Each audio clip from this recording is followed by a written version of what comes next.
I'm all right. All right. Getting my rocket fuel in my system so I could dive into the day. As do I with the Ember.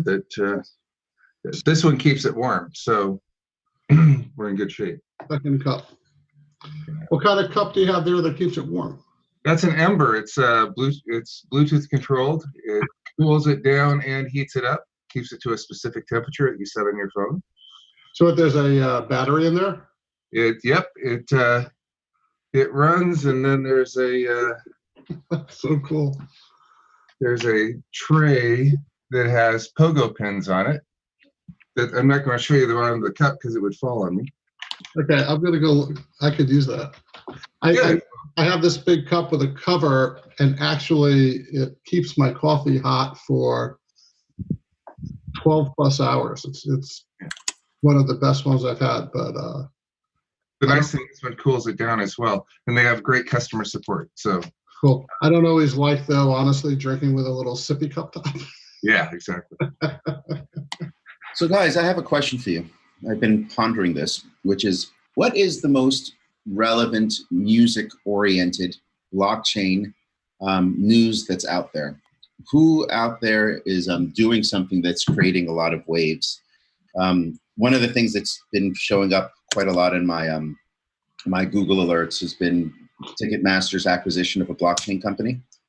I just put that link in for everybody to see. As of maybe 5 months ago, there were maybe 7 different companies that were entering into the blockchain ticketing space. But but recently, Ticketmaster got themselves a blockchain solution. I'm just looking. Which company? Do you know? It is listed over here as Upgraded. Upgrade is the name of the company. Never heard of it. Right. I would think the one to watch out for, and don't jump on my case, is Tron. Okay. Tron, bought BitTorrent, so BitTorrent is now owned by Tron. Wow, I didn't know that. Yeah, it was maybe 3 months ago at this point. All right. And there's, they want. So here's the thing: they are still very much a Chinese, I believe, company. Even though they keep saying they're opening up offices in San Francisco and they have some people here, but all of their development work, and so they are. So there's no. Anyway, they run a lot of hackathons for developers. It's still basically Solidity, as far as I know, even though they did a hard fork from Ethereum and they have their own coin now, which I guess took place sometime last spring.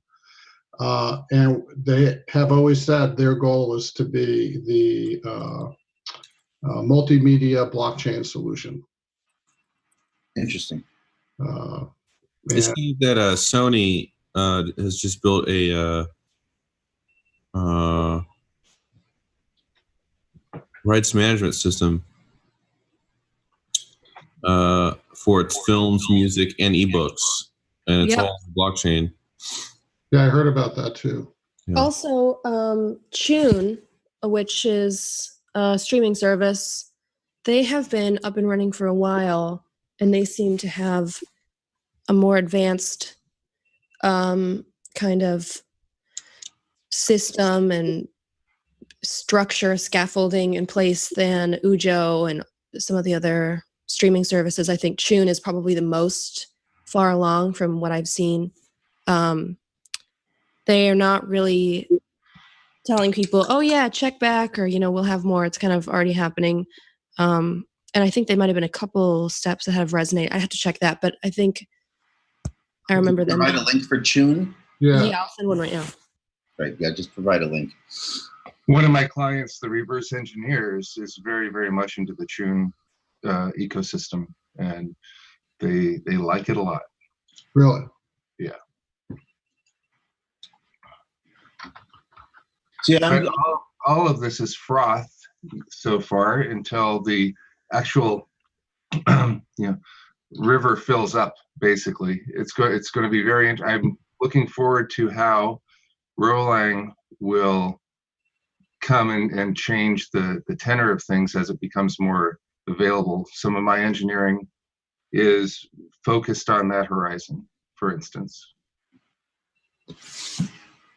Yes, I think naturally with everything that's leading towards mainnet and the applications of Rolang and how it can potentially affect all of us that are interested in the music on chain, the RSong conversation, and how it'll all work. I've just been trying to see what else is out there and who's actually launching things, and additionally, just thinking about with the brain trust that we have here and the technology that's being set up outside of the world of let's get the money to build out a lot of our dreams. There's also the idea of can we provide a service to some of these larger entities and say we can build this for you on our platform and write us a big fat check because we can do it, because we have a team that could actually, one, on a developer programming side, we do have developers coming on board, and on the other side we have a handful of us that understand the music industry and the nuances of how contracts and digital distribution and finances are supposed to operate within it. So it's something that's been on my mind, and and seeing what's happened recently with Ticketmaster's acquisition, and the I believe Capitol Records recently did something with Ujomi, or what's the name of this other company that's been doing that's working on music. I believe Peter used to work with them or had some correspondence with them. Oh yeah, there's an article that I read about that. I used to work at Capitol, and I remember seeing that somewhere. But I cannot remember what it's called, so I'm going to find that and link that too. Okay, super. So yeah, hey Mona. Actually, my friend Mona has come to join us, but we can't hear Mona. Mona's on mute, and there's Greg. Good morning, Greg. Fabian, I think you were thinking of Ujo Music, which that's is that's Imogen Heap released her song Tiny Human on in 2015 and actually got people to get an Ether wallet and pay for it. And I imagine some of that money she earned in 2015 is worth quite a bit more now. Absolutely. Maybe. Yep. All right. So I've invited a friend to listen in today. My friend Mona, who I've worked with for a number of years. She's based in New York. Mona, you want to say hi to the group and introduce yourself? Sure. I just downloaded Zoom on my phone, so I'm mobily joining. I hope you can hear me okay. So hello, it's lovely to be here. I am in the music industry in probably every facet of the realm. I've known Fabian for many years. We started together at Putumayo World Music, where he and I, worked on tours and releases and campaigns and promotions and working with retailers and artists. So that was a lovely pleasure. I've since opened a state-of-the-art music studio in Williamsburg called the Bridge Studio. So I've been working with artists and producers and content creators there nonstop for the last probably 6 months since we've opened. And I'm just really excited to hear more about this amazing technology you guys are building and how it'll hopefully change the landscape, where right now I find there are a zillion roadblocks in just doing business on a day-to-day level, whether it's from a label's perspective or an artist's perspective or management perspective, which I also do. So very excited to be here. Thank you.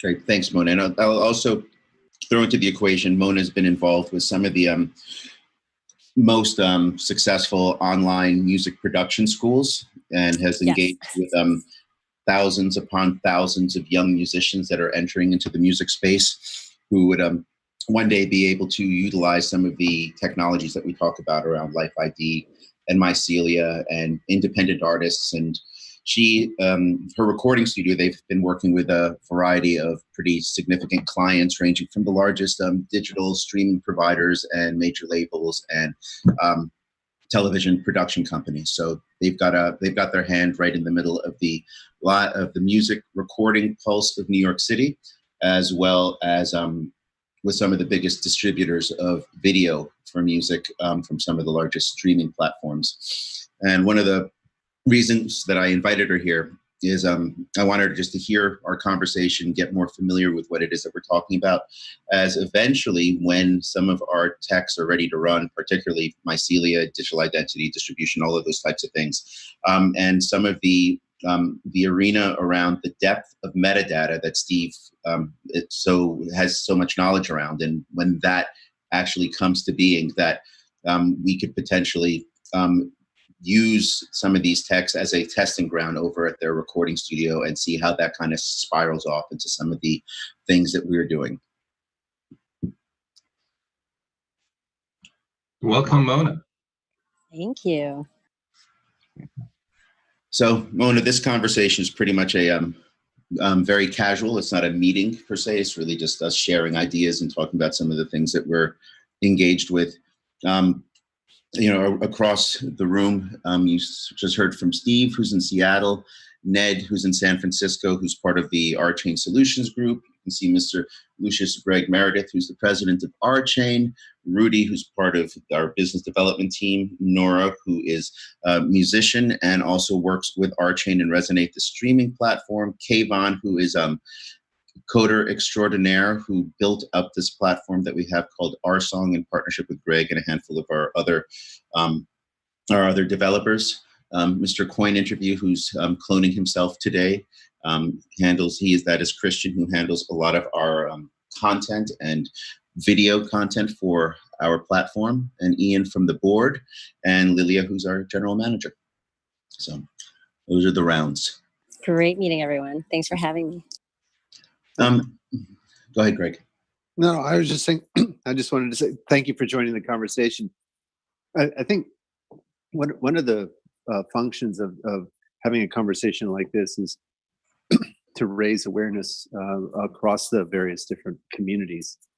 That's why we try to keep it informal and just get more people involved, and also to kind of tap into that collective intelligence, because we know that there's more work than any of us could possibly handle. But when we're working together, then things that need to come to our attention magically do come to our attention.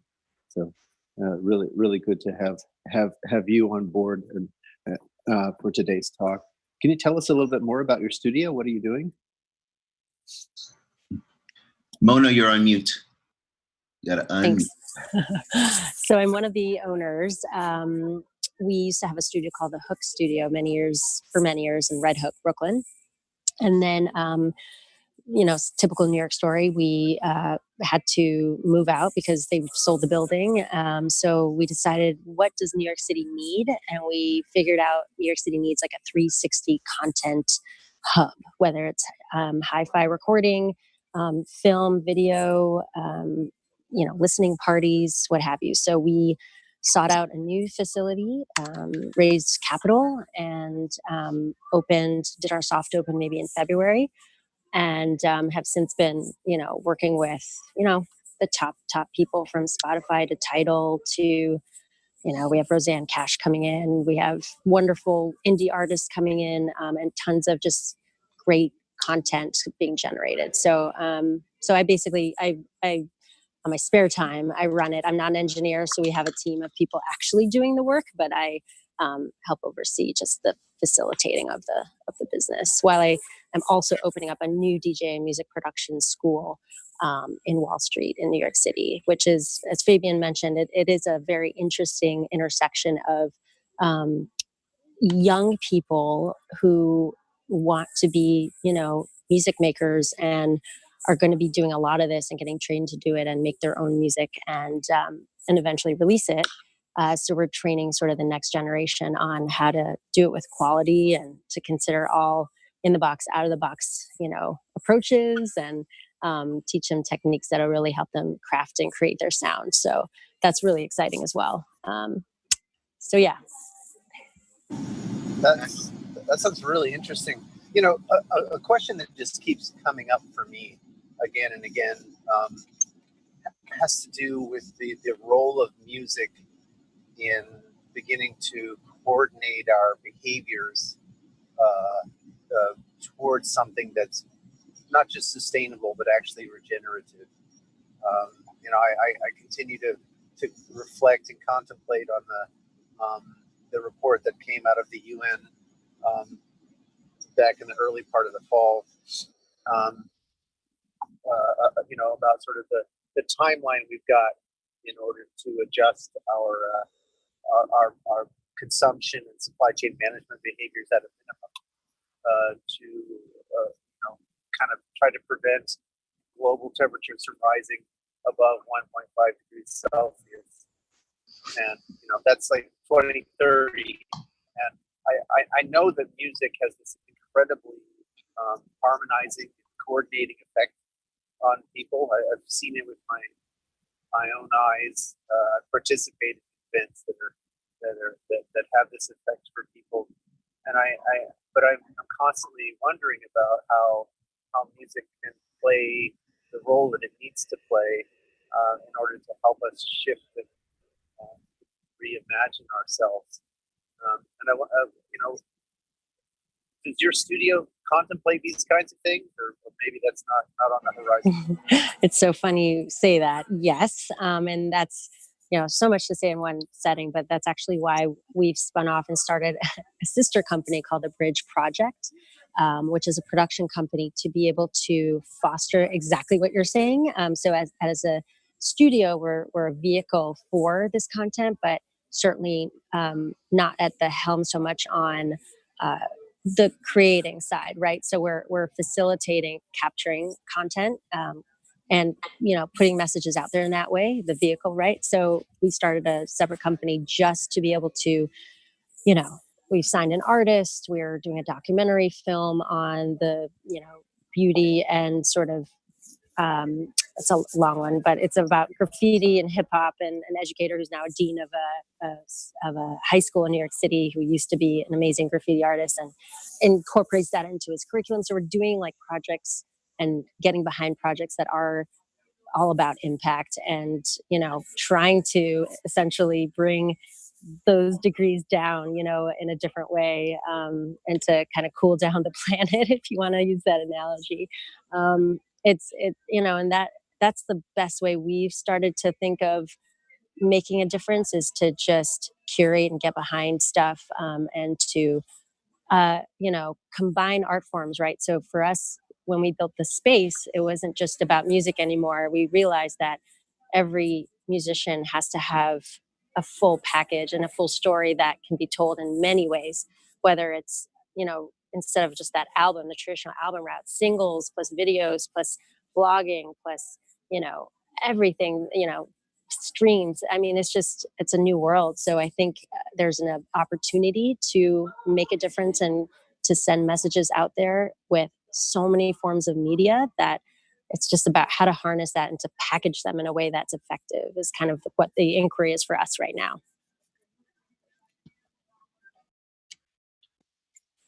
Well, that's a really. I mean, it sounds like your vision is holistic. That you're trying to look at the whole picture, as much of the picture as you can. And that sounds really very, very interesting, very exciting. I was talking with a group who came on, I think it was 2 weeks ago, who are working on a kind of group playlist, and they're kind of they're playing off of an idea that Imogen Heap also had, which is identity and performance, or identity and celebration.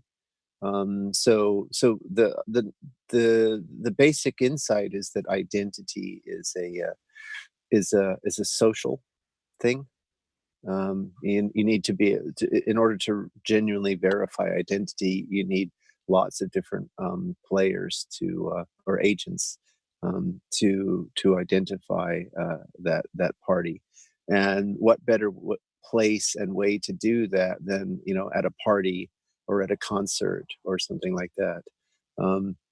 Imogen's idea is more concert oriented because she's a performing musician.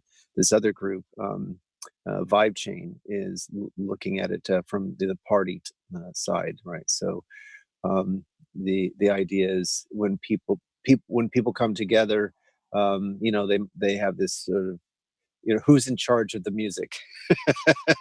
So that they're sort of gamifying creating a group playlist, and this makes a lot of sense, but especially because if at the party everyone is there, and so other people can verify that that Mona or Fabian are actually at the party, right? And they can do that through their mobile devices. That's very cool. Yeah. So identity as social event, I think, is a really novel insight, and I think it's actually important. And I also think this idea of gamifying the playlist has a potential to lift up and move over into some of these other kinds of situations. So I've been thinking a lot about gamifying the items of business at a town hall meeting. Right. So you think of the items of business at a town hall meeting as something like the playlist for that particular party. And so you can take these kind of low risk and seemingly frivolous things like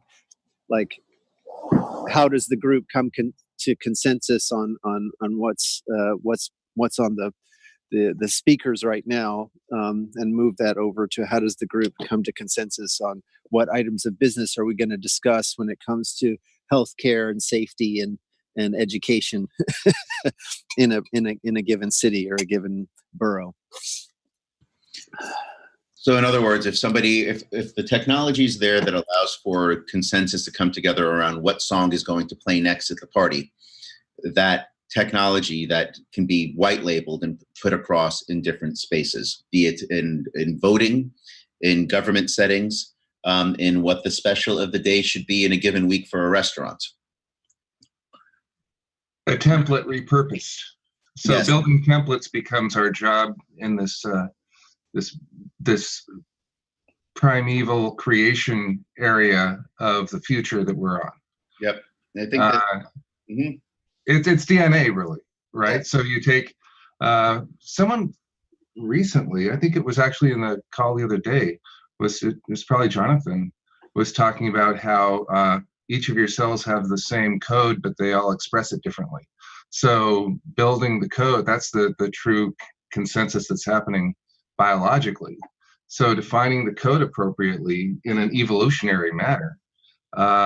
When it works for music, perhaps it works for cognition. Perhaps it works for any other, the cognition of AI, for instance. Mm-hmm. We're actually building the global consciousness to be able to sort of be a shared situation with the machineries around us and the digital machineries that we're already parts of, all the different realities that have split off with everyone and looking in their own phone. They have their own plane of reality. And I think one of the jobs for the global consciousness is to laminate all those planes of reality back again into a solid. So we're all in one situation instead of this fractured, everyone is in their own reality situation. And I think having a blockchain that at any given time, it sort of lays down the immutable, unquestionable history of what actually happened, rather than what people say happened. Mm-hmm. And this is a benefit for good actors, and it's a problem for bad actors, because there's a place for privacy, and there's a place for community, and there's a place for entertainment and enjoyment and love, and the higher emotions. And this is a way that potentially we can start to tune. It's the old radios, that you tune in. Right now we're sort of on static, and we're building the air capacitor that used to be the old tuner, and hopefully you can tune into a place where we're all resonant. Actually, there's a very, very deep correlation there. But anyway, I look forward. I am continuing to build that capacitor, and it's actually working. That's the nice thing, is the farther away something is from being real, the more people can talk about it. And so the quieter things get, actually is counterintuitive that we're getting closer and closer to actual release, because everyone gets under NDAs and everyone gets their products just ready. So the quietness of this is potentially a benefit and an indicator. My hope is that with all the various things that we're all working on, that there will be a point in time, hopefully come around mainnet, come end of March, beginning of April, that we have an application that we can send to Mona and start seeing if this works. And that falls under the world of mycelia. That falls under the depth of metadata that you're working on, Steve. Because just imagine if in any recording studio in the world, there's a group of musicians that are playing there. And I'll repeat it again, but everyone has their identity in there. But additionally, Mona or her husband, Eamon, who's engineering the project, can say, this is the mic we use. This is the mixing board we use. Here's all of the actual hard data that you would find in the liner notes, but even deeper level of liner note information, because you never see what type of microphone or board was being used when an album was being recorded. My hope is that we actually have that type of tech and we're able to put it forward over to Mona Studio and maybe a handful of other recording studios that we have relationships with. That way we could see that it actually works. We can generate press around it and start to see if we can get that tech adopted in studios around the world. Well, putting the hot apple pie on the windowsill and attracting those who would like to eat it, as compared to trying to take the hot apple pie from door to door, is an intention. Mm-hmm. As a way, then we all like to say the ocean does not come up onto the shore in only one place. Mm. So make the beach figure out what water is. It's a good analogy, but one of the things I've noticed recently with RSong, and in particular with RSong, which is a fairly significant proof point for RSong, is that virtually nobody knows about it. We've kind of put the hot apple pie in the windowsill, but the truth is that we need some kind of breeze that's going to blow the fragrance It's got to smell out to the passersby. I mean, I had hoped that when we put out an application which was literally delivering immersive audio content from the chain, that people would go, wow, Oh, we've lost you, Greg. that's impossible. Can you hear me now? Yes. Okay. I was just saying that there's some disconnect in our approach, because right now people just don't know about the capabilities of our chain or what's going on with RSong. It's just we need to kind of find a way to get the scent of the apple pie off to the people who are passing by. Did the MIT hackathon create any whiffs of scent out there? Yeah, well, the group, the Vibe Chain group, they're definitely engaging, and I think that we have a lot of potential there. But and that kind of partnership is definitely one of them. But I think we need and certainly whenever we bring artists into contact with the immersive technology. By the way, Mona, have you been sort of read in on what's happening with the immersive technology? Yes, a little bit. I've been trying to keep up with it, certainly, and I know it's going to be part of my day-to-day pretty soon.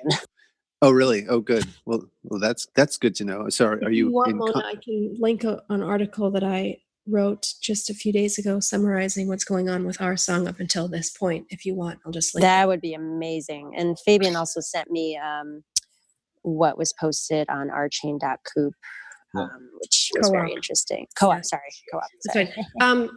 Sometimes it feels like a bit of a coup. I just want to the Vibe Chain thing. I did introduce those guys to the folks at Hello Friend, because they're really close to each other, and I know they were trying to schedule, a get together between them. So hopefully we'll get some synergy going there. I wanted to toss in, Greg, I don't know if there's anything more breezy than a robust and consistent social media strategy. That's all I've got to say about that. No, I absolutely agree with you, Nora. You are 100%. The social media is the breeze of the breeze. Digital era. It totally is. I'm so glad that you understand that, because a lot of people just don't. And this is how people find out about things. It's, while they're scrolling. That's what young people are doing. They're not reading. They read a little, but we do read, but people are scrolling, that's the place. But I have to find this article. So sorry, Greg, keep going. No, no, it's okay. I think I have a I think you question, nailed it. Go ahead. how do you balance believability and consensus? Because people can have consensus about the wrong thing, especially when it comes when it comes into something where people heavily believe something that could otherwise be false. I'm just going to say perhaps religion. Not that everything is valueless out of religion just because you don't like believe in God. Let's not get into the God debate or anything. But I'm saying when it comes to these tech networks, I think it's not just about consensus. It's not just about numbers, right? It's about, is your implementation believable, right? And that's a huge problem, as we're seeing with the Bitcoin Cash community, which is forking in 6 days. So yeah, so well, I mean, I think you don't have to go to religion. You can just go to fake news, so there's been a major shift, and I'm not sure that people are aware of it, and it's been rippling across the entire spectrum of different communities. I first became really cognizant of what was going on when because I'm a mathematician and a scientist. There in the late 90s and early 2000s, the scientific publication groups, the Kluvers and the Elseviers and those groups were essentially strong arming all of the institutions and the authors. They were charging exorbitant rates, which might have been justified when printing required, hand carving the characters on the presses, but not when all the typesetting is done electronically. And eventually, there was just a rebellion with the advent of the commercialization of the internet. Both artists and institutions just simply walked away from the publishers and said, "I'm sorry, but you're no longer going to use my name on your editorial staff of your journal because you're charging too much for it, and you're preventing good authors from being able to be published within your venue." And so there was this massive shift from the traditional publication mechanisms to online journals.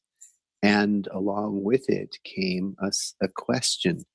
And the question was, which of these journals are actually legit? And which of these journals are fake? That full of results that haven't been vetted or verified. And that same story has been repeated again and again and again throughout each of the different communities. So that it becomes, because it's so cheap and so easy to stand up a website or stand up, an information service. And then the question is, how has the information that's being provided through that service, how is it being vetted? Right. So I agree. And, just look at what's happening with reviews, where people get on and write whatever they want. So like Amazon now has a verified purchaser of the item. But this started happening kind of when the internet started exploding in the early 90s, where you could go out and pay somebody to write something that, instead of being like a white paper, it actually looked like a review totally endorsing your product. And having worked in a number of software companies, the temptation was to pay to have these people write these, seemingly, like you were saying, Greg, authoritative product reviews of that sort, but when it was actually all paid, marketing hype. Yeah, no, yeah, go ahead. There's something actually that's kind of upsetting about Amazon right now. Well, there's more than one thing, but they don't just require people to purchase the product in order to review it, which is common sense. They actually require people to have purchased a certain amount of products from Amazon within a year. So, for example, I ran into this with people who have bought one of my books, and they said, "Nora, I would love to, tell people to get." And I said, "Okay, great, go on there." And they say, "Oh, but I can't do it because this is the only item I bought on Amazon this year, and they require you have to spend $50 or whatever it is per year or whatever." So I think they've actually taken that way too far. I know this is a complete side point. I'm just saying some people take the validation thing to a whole new level, and I think Yeah. that's lame. Well, obviously, it's a marketing ploy for Amazon, right? What they're doing is they're sort of forcing people who want to be reviewers to buy product at Amazon. But that's ridiculous though, because if you publish a book with them, you've got an exclusive thing. So like, it's not like I'm going to go and turn around and sell the book like, on a different website, because when you publish it with, anyway, I'm sorry to go down the rabbit hole on this. I just wanted to mention it. Yeah, no, I appreciate that insight because I didn't know that. So yeah. No, but I guess the point goes back to Christian's original question, right? Which is, how do we begin to vet things? And that's where I think the blockchain starts to provide a really interesting and significant value. We can bring it right back to music, and that has to do with provenance. Who actually produced the song that we are now listening to? Right? If we have these online services, how do we know that some kid in Idaho hasn't uploaded, David Bowie's "Hero" to this blockchain music service and claiming it as his? Right? And that's and provenance is obviously something that a lot of the online platforms struggle with. YouTube is a really good example where, as an online content provider, it struggles with provenance, and there's a pretty difficult choice for artists, right? Because YouTube does have the resources to go and track down a lot of uses of people's material, but at the same time they demand so much from the artist that it becomes well, I mean, for Zoe Keating, for example, it's not even a struggle. She just walked away because their contracts with artists are so onerous. But I think it's a real problem, Christian, but I think that the blockchain begins to provide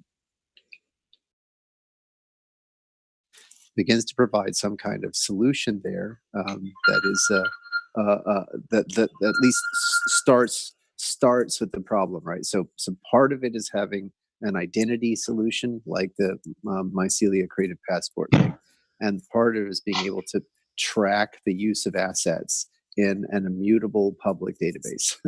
right. It's also what Proof is doing, right? Voting on the veracity of content.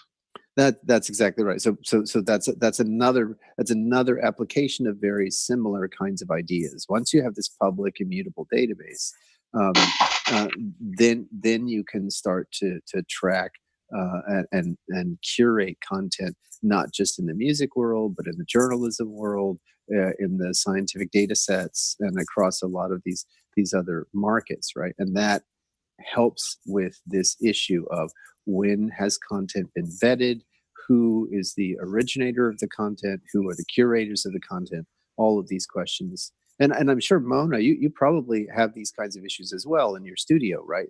Like how do you make sure that people who do produce content get appropriately rewarded for the work that they've done? Oh, it pervades everything from who's engineering to, I mean, I'm dealing with one of my partners is an entertainment lawyer, and she's the one that's usually after the fact, like having to wrangle everyone together to figure out who gets what credit. And because it just doesn't always happen before the studio session. So it's a thing for sure. It's scrawled on a yellow pad at 4 a.m. by an intern, usually. Exactly. But one of the ways that using the blockchain concepts, like there's a couple of concepts. One is proof of work. And whenever you hear an accomplished musician play something, that is their proof of work, is the fact that they're playing well, shows how much practice they've had. The other is proof of stake, which I'm just learning recently. And part of the tokenomics of this stuff is you can buy utility tokens that lets you work in the ecosystem, but you can also earn them. And so one of the ways one could earn a token in this ecosystem is to put metadata in, or give music. And one of the things that the challenges where all the fake stuff comes in is no one has a stake in telling the truth, essentially. So if one were to have sort of I don't know if escrow is the right word, but if you put up $500 and you put in a fact, and later the fact is determined to be valid, then your $500 is fine. If it's turned out to be that it is not true, then your $500 is forfeit. And people are probably much more likely to put in true things when they have a stake in the game. And this is something I'm learning from Greg, actually. I want to answer Greg's old question about why the aroma of the pie isn't reaching the public. It's a pretty simple answer as far as I'm concerned. If you take a look at the heaviest spiritual hitters out there, they're probably a bunch of people up in the mountains that no one ever sees. But who you see is Eckhart Tolle and Deepak Chopra. You got to be kidding if you think they're the top of the heap.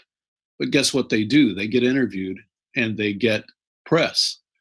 And the one thing that hasn't happened and needs to happen with a lot of these kinds of efforts, it's a very simple thing. You do public service announcements and you get on the mass press, or you get on blogs, you get on anything.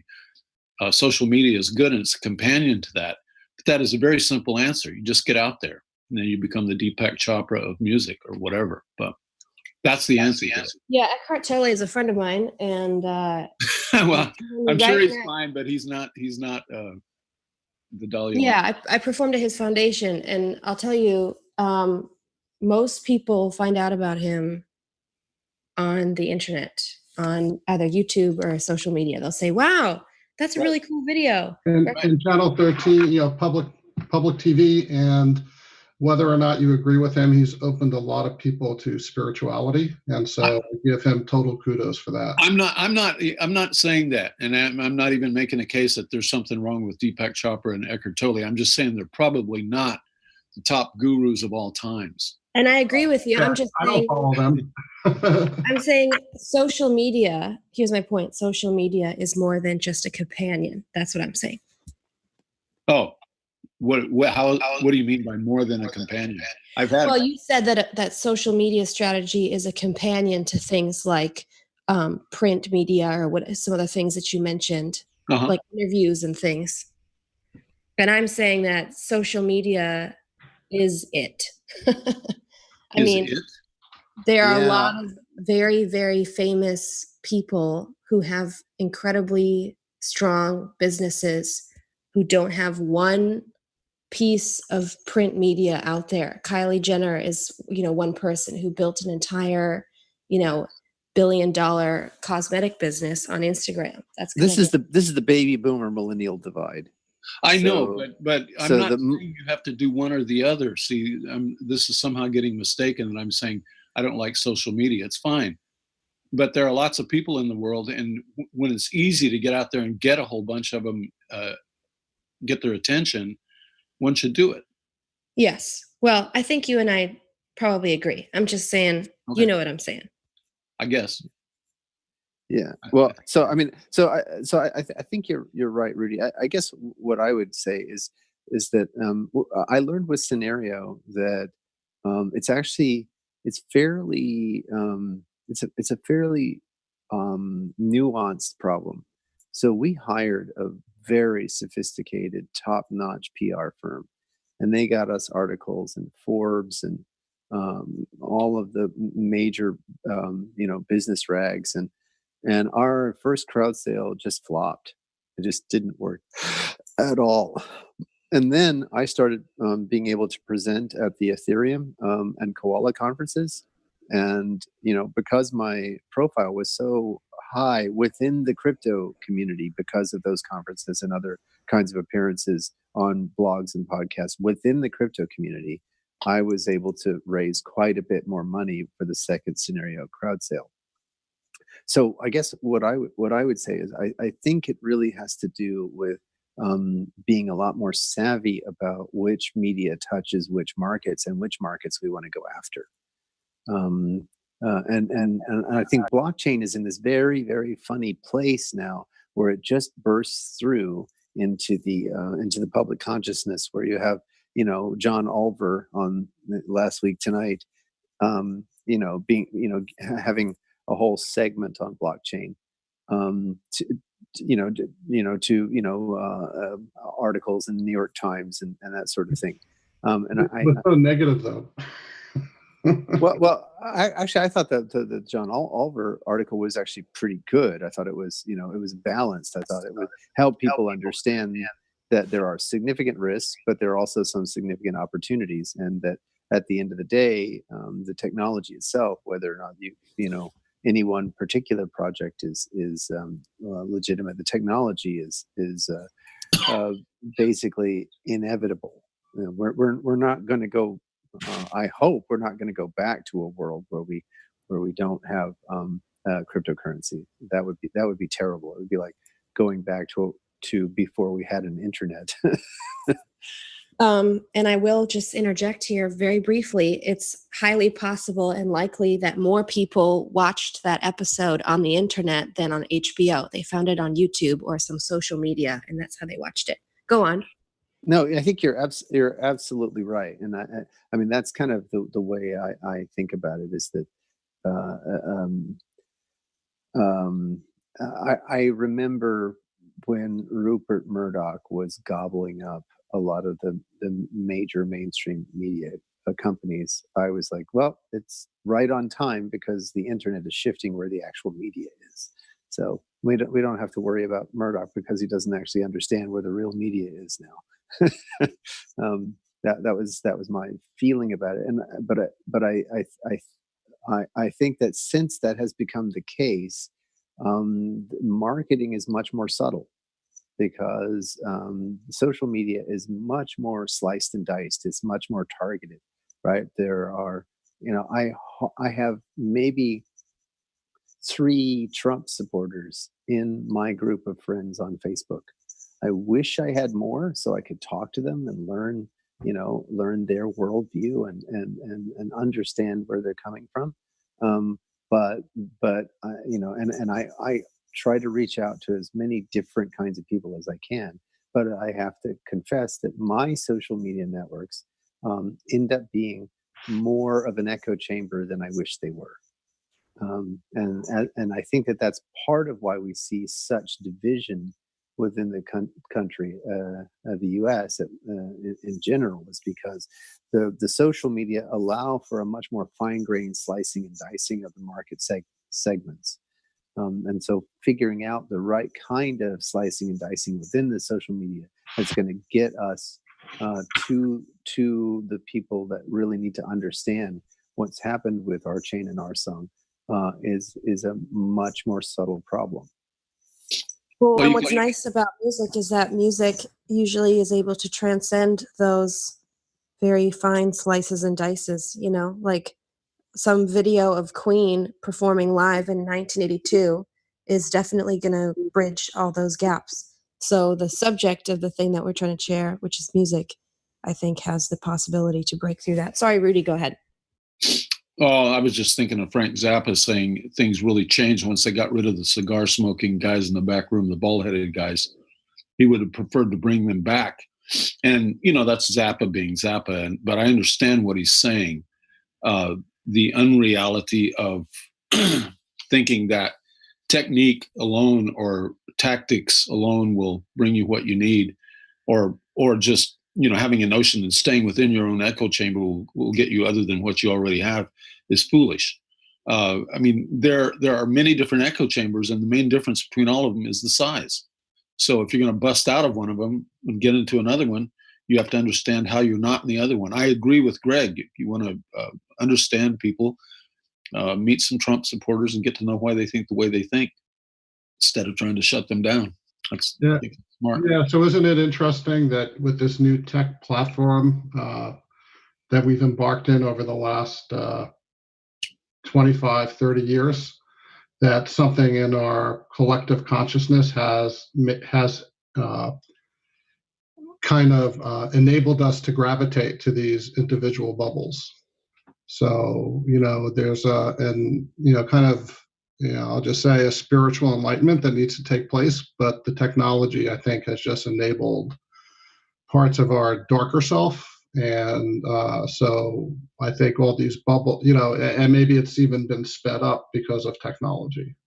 So I think you're right. So the way I used to think about it was the broadcast media. So the old school media, previous generation media is largely broadcast, and so it is largely passive, right? It was capital intensive to set up the media networks, and as a result, because it was capital intensive, control on the entry point was jealously guarded, and so it was very difficult for any one individual to gain access to one of those media platforms. So those were they were highly selected individuals that had access to the media platforms, and the vast majority of people were recipients of that message, and as a result, you got much broader consensus because the dialogue was concentrated in the hands of a few. And most people simply followed that dialogue rather than to engage. The shift from the television to social media effectively is the computer is more like a telephone than it is like a television, right? Because it's much more about a computer connected to the internet is much more like a telephone than it is like a television. And so the promise was that people could get more engaged once people lots right? I mean, we've all seen the cartoons. Honey, I'll be there in just a second. Someone is wrong on the internet. Right. And that the conflict avoidance is what created the echo chambers. What we don't have is a lot of tolerance for conflict, and a lot of memory that sort of what makes democracies really function is to turn conflict into a source of quality assurance and value, right? That's been sort of the major trends that have created these situations, right? So once we had a media that allowed for a two-way dialogue, people then bumped into each other. It's like, ooh, that doesn't feel so good, right? And then there wasn't the corresponding culture of tolerance and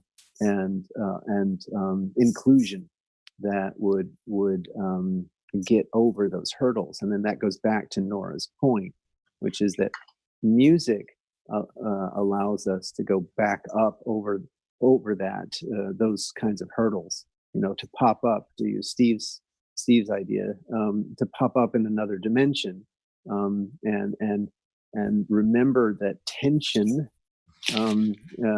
is part and parcel of release. Yeah, but do you tolerate Nazis and child pornographers? Someone just said that. Here's the thing. Well, I mean, when people attach labels to other people, they would do well to be careful about that, because first of all, there's a lot of stuff going around calling certain people Nazis who are literally not Nazis. And it's just they're my idea. That's what Trump said. He said, "Oh, there are some very fine people." And I mean, yeah, there are definitely some Nazis out there, dude. Yeah, well, I'm not a dude, and I'm not. I mean, sorry. No, I catch your. You got a little irritated with me. The thing is I'm not irritated at all. I say that labels are something you have to be careful about. I know there's people out there who don't agree with you, and maybe you find them repulsive, and they exist for me as well. However, one has to learn how to discriminate between fine differences. That's part of what your intelligence is for. And there's a lot out there politically that doesn't allow for that. Sure, but if I see somebody marching at Charlottesville with a Nazi banner saying "Death to Jews," well, okay, I got that. I would, personally, if they worked for me, I probably would have fired them the next day. Who's arguing with you on that? I thought you were. Sorry. No, of course not. I mean, I think Rudy is saying that we should try to find our commonality with people, and that we shouldn't rush to judge them. But if they're Nazis, you can judge them. I guess Yeah. the point I was trying to make is that it's almost like a tactic and a habitual response. So if we talk about the value of tolerance and the value of using conflict, then immediately there's a response. But what about these extremist groups? What about Nazis and child pornographers? And yes, those things do exist. That doesn't undermine the basic point. I mean, America as a country was founded upon a notion of radical inclusion, right? It's right on the Statue of Liberty. That idea of radical inclusion is literally printed on the Statue of Liberty, and so inclusion and getting the most out of conflict for ourselves, getting the energy and the juice out of conflict, is not suddenly invalid just because there are people at the extremes of any spectrum. Right. and we have to be able to navigate those extremes and bring as many as we can into who are capable of good and qualitative dialogue into dialogue. And that goes back to the point I raised when I first started talking, which is, how does music serve in that function? Because that to me is that's the question that keeps coming into my brain. I'm a musician and a technologist. I'm a mathematician and a poet. And amongst all those qualities, I have to keep saying, I have to be focused on the fact that in the next 12 years, we all have to radically change our behavior. We all have to coordinate in a manner that we have never coordinated before. And so if I'm engaging these other functions in my capacity and capabilities, like music, I need to understand how engaging in that way is serving that aim. Right? I mean, celebration is wonderful. It's necessary. Music has all kinds of necessary things, and I don't have to apologize to pick up the guitar. At the same time, I do have to be really clear when I'm engaged in an activity like building RSong, which is capital intensive and labor intensive and requires discussions like these. How does it help serve getting us to this goal of radically changing our consumption and supply chain management behaviors? Because we have to. We don't have any choice in this, at least as near as I can tell. And I mean, there are people who are now joining rubrics like the Extinction Rebellion, who share this viewpoint that we have to roll up our sleeves. We cannot wait anymore for the existing institutions to solve the problem. We cannot be passive. So where does music fit into that? Sorry, Greg. Hey, we have our staff meeting now. Yeah, gotta go. But thank you. Actually, it's in this room. Oh, okay. We can stay here. Goodbye, everybody. I don't know. Yeah, I love the discourse. Yeah, me too. So thanks, everybody. Ciao.